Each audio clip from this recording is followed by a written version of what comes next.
What's up, people? The US is returning part of the money laundered by Nigeria's former petroleum minister, Madam Alison Madueke. Boni yami, in case you're watching. Now, the US is not just returning this money, by the way. Nigeria's Attorney General and Minister of Justice said that 50 million out of the 52.8 million of the money would go through the World Bank to support rural electrification projects. So they are promising to use $50 million of that money to power rural parts of the country so that they can have stable electricity.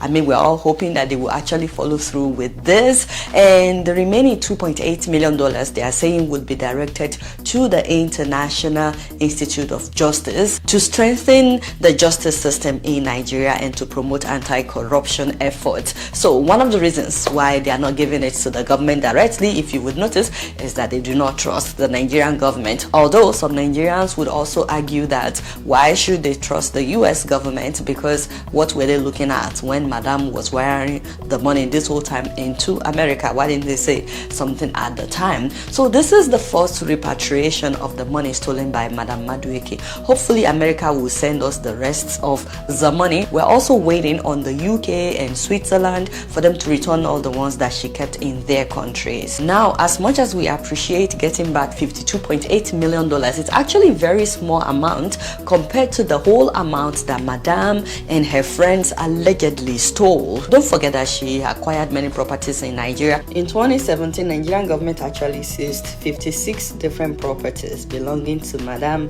as part of the investigation, including this high-rise building in Banana Island, as well as properties in Ikoyi, Banana Island, Foreshore Estate in Lekki, Lagos. They also seized a house with a bulletproof gym. Remember, in case somebody wants to kill Madam while she's sweating, of course.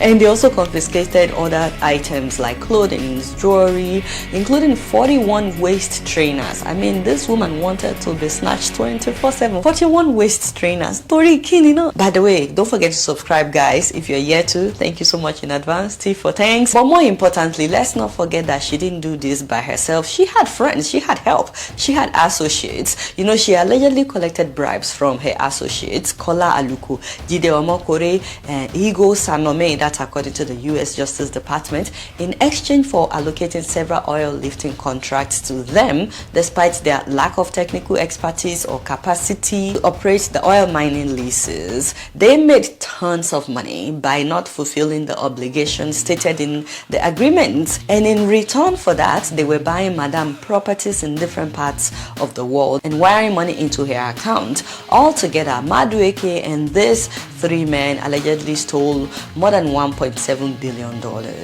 and you would not believe what they spent the money on. The US government has seized and auctioned a lot of their assets in New York and LA, especially that of Uncle Kola Aluko. In fact, the biggest foreclosure ever in New York City is a $50 million apartment seized from a Nigerian by the name of what? Uncle Kola Aluko. You know, they auctioned that apartment for $36 million.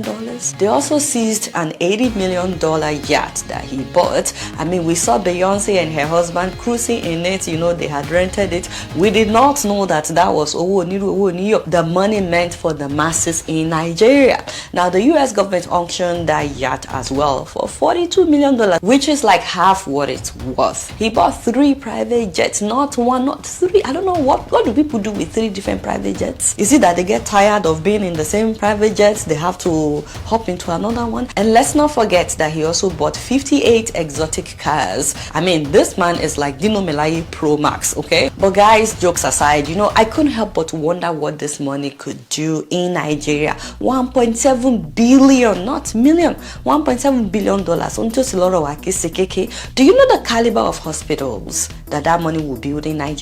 Look at Rush Hospital, East Tower in Chicago. It was built with $654 million, not million dollars in 2011. Now, even with inflation, we should still be able to build at least 2 of such hospitals in Nigeria. Although labor is way cheaper in Nigeria, so even with inflation, I think we should be able to get at least 3 of such hospitals in Nigeria.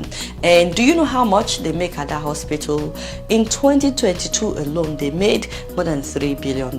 You see how infrastructure can fuel the economy. That hospital as a whole has more than 10,000 employees. Just imagine the number of families that are benefiting because they built that hospital. Also, let's look at an hospital in Texas, Texas Children's Pavilion for Women. It was built with $575 million between 2007 and 2012. That means even with inflation, we should have at least 2 of that hospital now in Nigeria if we really want to. This hospital alone employs about 13,000 people. Hopefully, some of you are starting to realize the impact of people stealing money from the masses in Nigeria. It's not just the fact that we could have good hospitals and less people will die, which is great in itself, but the fact that many of our graduates in Nigeria would have jobs. If we have hospitals that look like this and that are so well equipped like this, our doctors, our nurses, our lab technicians, they won't be so desperate to leave the country. And let's not talk about other people that we employ at hospitals, accountants, auditors, engineers that would be involved in the construction. So many people would have jobs if we have hospitals that look like this. And let's also look at Smilo Cancer Center in Connecticut. It was built with $467 million. Less than $500 million. Even if that's the only thing that these people decide to do with that money in Nigeria, it would have been great. If you've noticed, it's not only the common people that are suffering from lack of good hospitals anymore in Nigeria. We are all in this together. Big people are also suffering from it. There's no reason for our politicians to be dying abroad while receiving treatment. A Nigerian governor died last year while receiving treatment abroad. We're a very rich country with natural resources and enough manpower. We can make this happen if we actually want to. So let me know what you guys think about what this money could do in Nigeria if they invested it in Nigeria instead of them taking it abroad to buy yacht and mansion in America. Now, perhaps we're looking for one of a kind, the cultural exhibitions around the world, all traveled and places. Stay tuned to my channel, KB Jojo Newsbox, where I intend to give you every vital information, updates, interesting places, places of interest, tourism, and about people, culture around the world. Stay tuned on this channel. We promise to give you more. It's Thank you. And if the fates should bless us with a moment of reprieve, we all could stand together in the silence and just breathe. Rejoice for all the happiness, mourn for all the grief. It's all right.